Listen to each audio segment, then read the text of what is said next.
topics that they argued over, and the candidates generally agreed, though, that the U.S. had to stay in Iraq to win the war on terror. But there was one major voice of dissent. Take a listen to Texas Congressman Ron Paul. Just come home. We just marched in. We can just come home.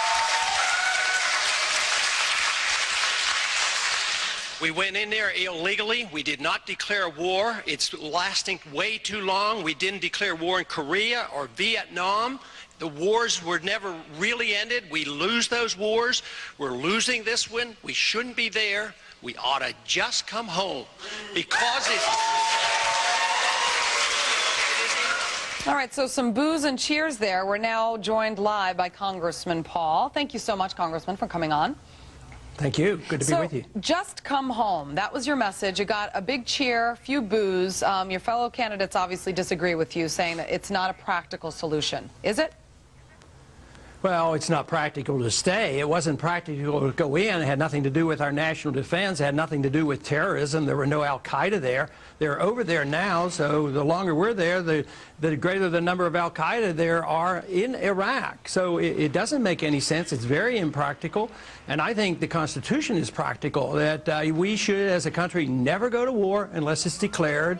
Then everybody should get behind it and go and win it. But since World War II, we have not declared war, and tragically, we haven't really won a war since then. So I would say that I have the practical answer, it's the legal answer, it's the constitutional answer, and quite frankly, it's really the Republican answer, because over the years, we as a Republican Party have benefited by taking that position of getting out of these messes. Just think of how we got out of Korea and Vietnam, and how President Bush won in 2000. He ran against the policy of Clinton. He argued for a humble foreign policy and against nation building. So it makes a lot of sense to me. It's very practical for us to save our men, bring them home, stop the tragedies that are happening, and the sooner we do it, the better. Okay, but then what happens if we do leave? We're there. We've been there for a long time. A, what message does it send to the terrorists, the al-Qaeda terrorists who attacked us on 9/11? And B, what happens to Iraq if we leave? Well, the one thing is since the al-Qaeda is enhanced by us being there and they grow, this will be a message that they won't be able to use us as the reason. You know, the very people who said this would be a slam dunk operation are telling us it'll be a tragedy. So why are they right and the ones of us who oppose the war are wrong? They argued this in Vietnam. I was in the service during that time, and they kept saying there would be a domino effect, and all of East Asia would go communist. It didn't happen. Now we trade with Vietnam, and we're friends with Vietnam. So nobody knows exactly what would happen.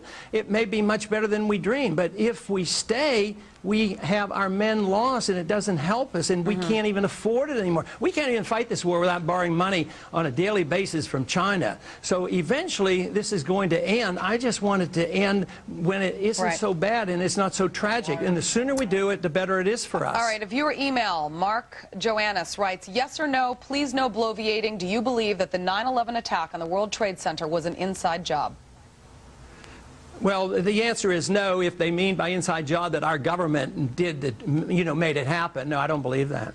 Okay, but you did say on Alex Jones's radio show that you believe the U.S. is in great danger of a staged terror attack or a Gulf of Tonkin-style provocation. So do you think that the Bush administration would do something like this to get us into a war, let's say, with Iran?